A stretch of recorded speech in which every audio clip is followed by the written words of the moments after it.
Hey cousins, welcome back to the crib. Your favorite cousin Moni here. Please do me a favor and smash that like button, subscribe to the channel if you haven't already, and get on this journey with me to 30K. So today, cousins, we got something to get into. We are one day, or a couple hours basically from Kendrick Lamar and SZA touching down in Toronto for their consistently sold out Grand National Tour. The duo is set to take the stage at the Rogers Center on Thursday and Friday night. These two nights are highly anticipated with what occurred last year, Kendrick stopping a mud hole in Drake's neck with those size 7, 8 men's shoes on. And with the anticipation for the next two nights, what would it be? What would it be, cousins, without Champagne Poppy, Drizzy, Aubrey?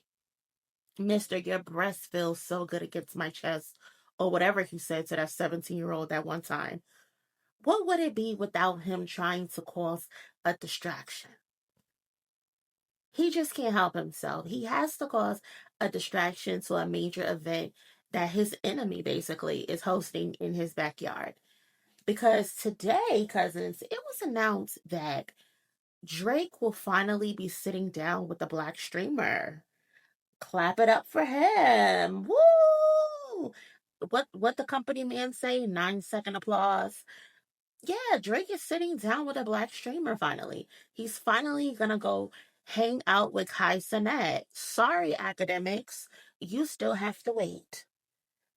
But yeah, like I said, he's finally showing love to the niggas. He finally realized he needs the niggas.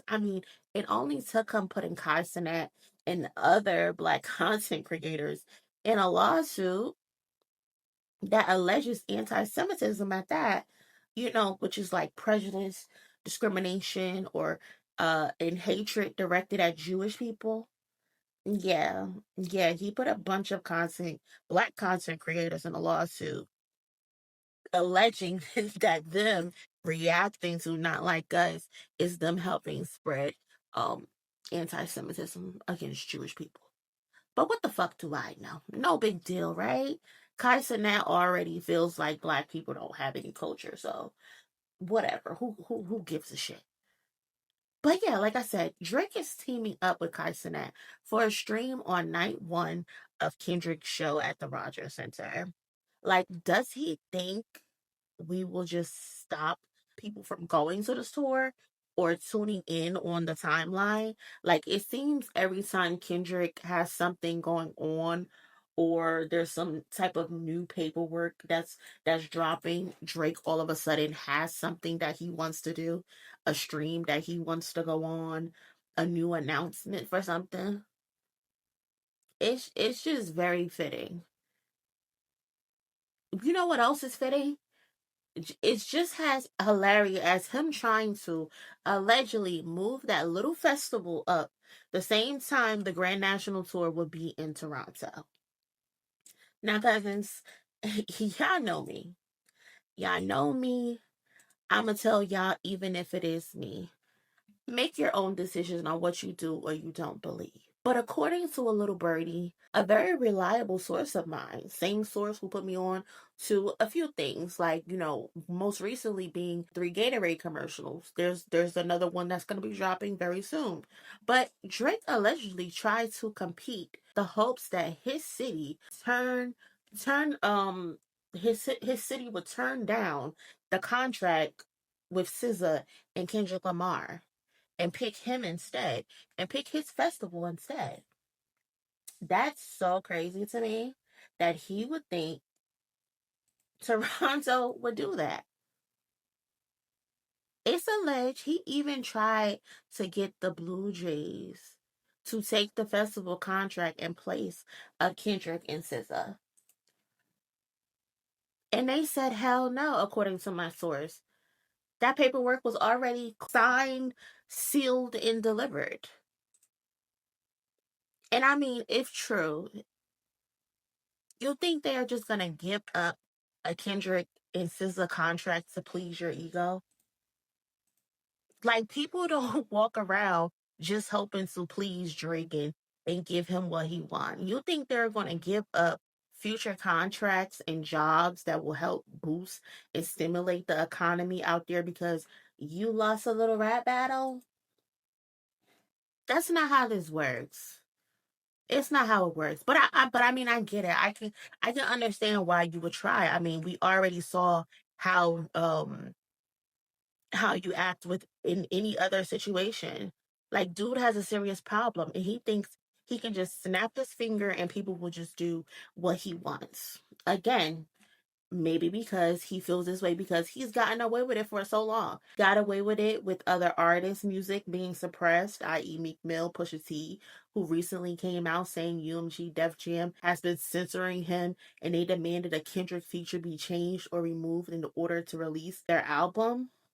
I mean, let's just run let's just run down the line while we're at it. Why not, right? I mean, can't forget French Montana getting a cease and desist. Can't forget Metro Boomin getting a cease and desist for like that.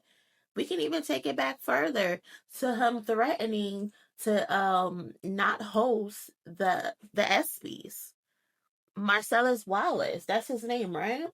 He said Wiley, excuse me, he said that Drake basically threatened ESPN not to host the ESPYs if they leaked the tape of him dissing Kendrick.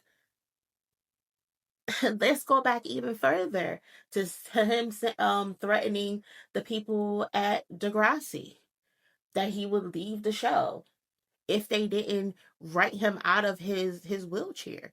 He no longer wanted to be in the wheelchair. And then we have situations like present day. And he tried to get UMG to muzzle Kendrick, pull his music down from DSPs and from YouTube. He also got Sir and Schoolboy Q and another LA artist show stopped in Toronto because of his ownership and history. I think that's what the nightclub is where they were hosting their shows. And from what I recall, OVO Fest typically takes place in like around August, July, August, or whatever, around the same time as the Caribbean Carnival. Drake announced the OVO Fest will return back in May while on I think he was at Central Sea Show in Toronto at History. Again, Drake has stake in the History venue along with Live Nation. So he has the ability to pull strings. But too bad, Ducklick Poppy. You can't always get your way. You can't always get your way. It doesn't work like that. He has no say so in what they do over there at the Rogers Center. You can't bully everyone to just get out, to just get your way.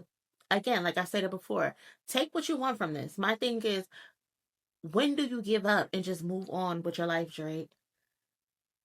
When do you move on? When is enough enough? Is it ever not gonna be enough? Or are you just gonna keep being messy? Are you just gonna keep being messy? But let's say he didn't try to get the show pulled, right? I trust my sources, but let's just say he did. But you choosing to stream the same day your enemy is in town was a choice. You don't want people to pay attention to the biggest event in Toronto that Toronto has seen in a long time, and you have no say so in it. I just hope you don't have Kai Cenat limiting his chat. If you want people to tune in, let the people get their real thoughts off. I mean, shout out to the Blue Jays though for allegedly standing on business. It's money to be made. Niggas' egos and hurt feelings do not pay the bills. They don't. Also, good alibi, Drake. Good alibi in case something does happen. But cousins, let me know your thoughts on these allegations. Is this something you can see Drake doing based on his history? Are you calling cap? Drake doesn't care about Kendrick being in his city. Do you believe that? Let me know down in the comment section below. And remember to smash the like button for me. Please be sure to subscribe to the channel as we are on our way to 30K and become a part of the family. And I'll catch y'all in my next one. Later.